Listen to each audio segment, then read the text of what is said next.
Y la Corte Interamericana ha dicho innumerable cantidad de veces que no es una cuarta instancia y que no está para revocar decisiones de los tribunales internos de cada uno de los países, sino simplemente para condenar al Estado, y el Estado verá cómo ejecuta esa sentencia y cómo cumple lógicamente esa condena.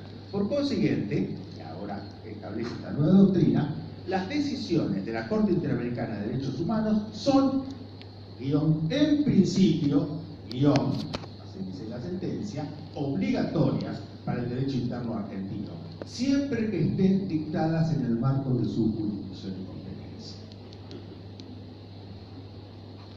Esto, como ustedes imaginarán, despertó en Argentina, en el último mes, justamente, una división de la doctrina constitucional internacionalista de los derechos humanos, 50% a favor, 50% en contra.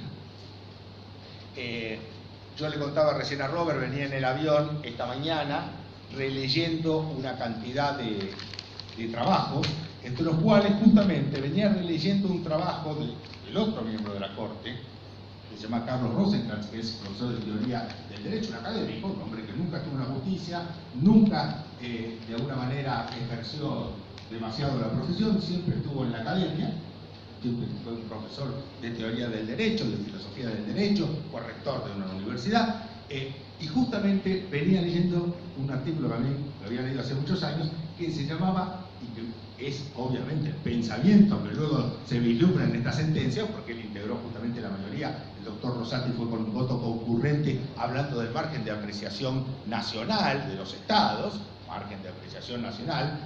Recordemos que el margen de apreciación nacional de los estados es una doctrina creada por el Tribunal Europeo de Derechos Humanos, o sea, por un tribunal internacional.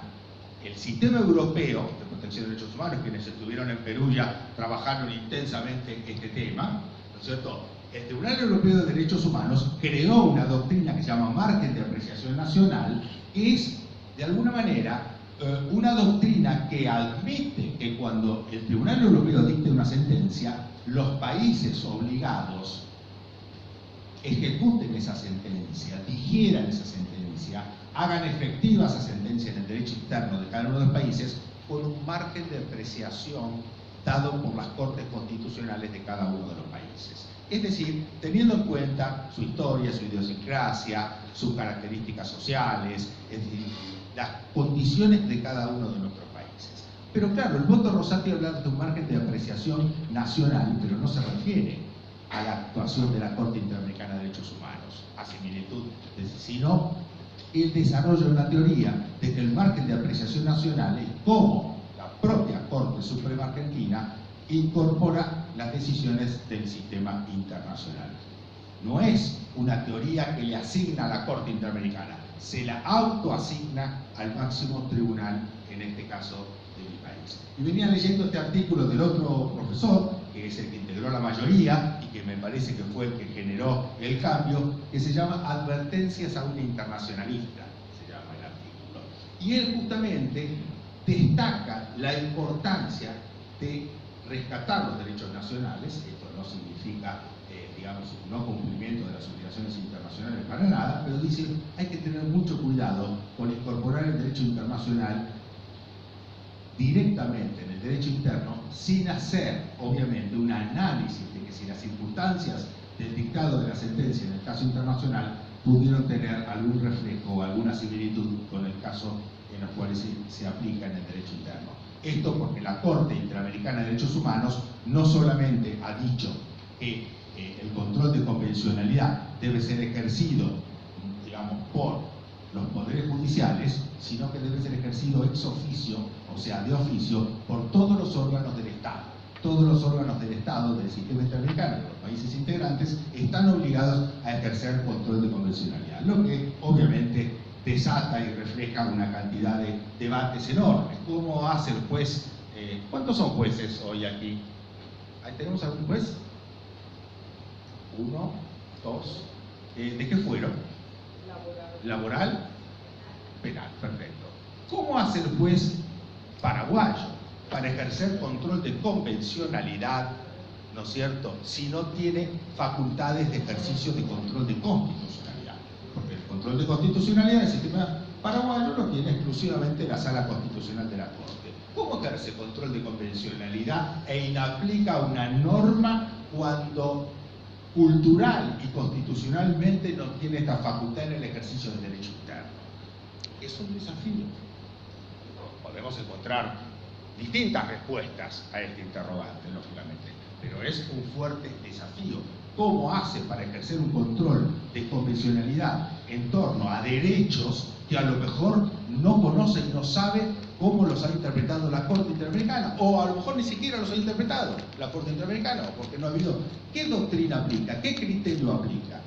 La verdad que el sistema interamericano ha generado muchos desafíos un poco vinculados con el gran activismo judicial que ha tenido la Corte Interamericana en los últimos años, no en temáticas solamente de protección de derechos, digamos, humanos elementales, obviamente, sino en otras cuestiones como son derechos políticos, la temática que vamos a ver justamente hoy, o como son cuestiones que cotejan o tensionan decisiones máximas de las comunidades de cada uno de nuestros países. Fíjense lo que pasó con el caso Hellman con Uruguay del año 2011, donde la Corte Interamericana de Derechos Humanos le dice directamente a todos los órganos del sistema uruguayo y al propio pueblo uruguayo, ni siquiera un referéndum plebiscito es válido para amnistiar delitos de lesa humanidad. Si uno mira el derecho internacional, va a encontrar que esta es una posición posible, pero no necesariamente imprescindible. No hay ninguna norma en el derecho internacional que diga que las leyes de amnistía no son válidas a la luz de los delitos de derechos de violación, justamente de delitos de lesa humanidad. No existe esta norma. Muchos tribunales internacionales han aceptado la justamente convencionalidad e internacionalidad de las leyes de amnistía y otros no. Sin embargo, ha cotejado una decisión soberana del pueblo uruguayo y esto obviamente ha traído también mucho debate en este sentido. Así que bueno, un poco los contenidos en este curso propiamente dicho. Vamos a trabajar la protección multinivel de distintos derechos. Y en este sentido vamos a trabajar, por ejemplo, hoy, a mi cargo, hoy y mañana, vamos a trabajar la protección multinivel de los derechos políticos. Este es el primer módulo, el módulo que va a estar a mi cargo, y cuando hablo de derechos políticos voy a plantear dos visiones del constitucionalismo. Vamos a trabajar lo que se conoce en el mundo como el constitucionalismo político y vamos a trabajar lo que se conoce como el constitucionalismo legal. Nosotros estamos muy formados en Latinoamérica en un esquema del constitucionalismo legal. ¿Qué es el constitucionalismo legal? El constitucionalismo que dice que la mejor forma de protección de los derechos en un sistema constitucional es una constitución escrita que reconozca derechos y que posea un órgano que en última instancia tenga la última palabra en términos constitucionales, y ese órgano debe ser contramayoritario. Es decir, ese órgano debe ser un órgano ajeno a los órganos de representación soberana popular por excelencia, a los órganos políticos, porque justamente los órganos políticos son aquellos que dependen de la voluntad y de la complacencia de las mayorías, y lo riesgoso entonces para los derechos minoritarios, porque las mayorías no suelen estar motivadas para la protección de esos derechos, los derechos de las minorías. Por consiguiente, en la última palabra en términos constitucionales, la última palabra en la protección de los derechos tiene que recaer siempre en un órgano contramayoritario, de control de las mayorías. Y ese, por supuesto, es el Poder Judicial en el modelo americano. Este fue el argumento de John Marshall en Marbury versus Madison en el año 1803, y este es el principal argumento del constitucionalismo legal. Frente a esto, hay otra visión del constitucionalismo. Es el constitucionalismo político. El constitucionalismo político dice no, de ninguna manera. Pretender que un órgano de legitimación democrática e indirecta sea el que tenga la última palabra constitucional es romper con el principio justamente democrático y el principio de legitimidad soberana del pueblo. La legitimación democrática por excelencia está representada en los órganos políticos y principalmente en el poder legislativo. Por consiguiente, la resolución de los conflictos otra instancia, los derechos son justamente resolución de interacción de conflictos entre los miembros de la comunidad, la protección de los derechos y la resolución de los conflictos tiene que estar en manos de la propia comunidad a través de la deliberación, a través de la reformulación de un consenso logrado en el propio debate político, en el propio debate comunitario. Esta es la visión. Uno es el modelo, que acabo de decir, es el modelo inglés, es el modelo neozelandés, es el modelo australiano, ¿sí?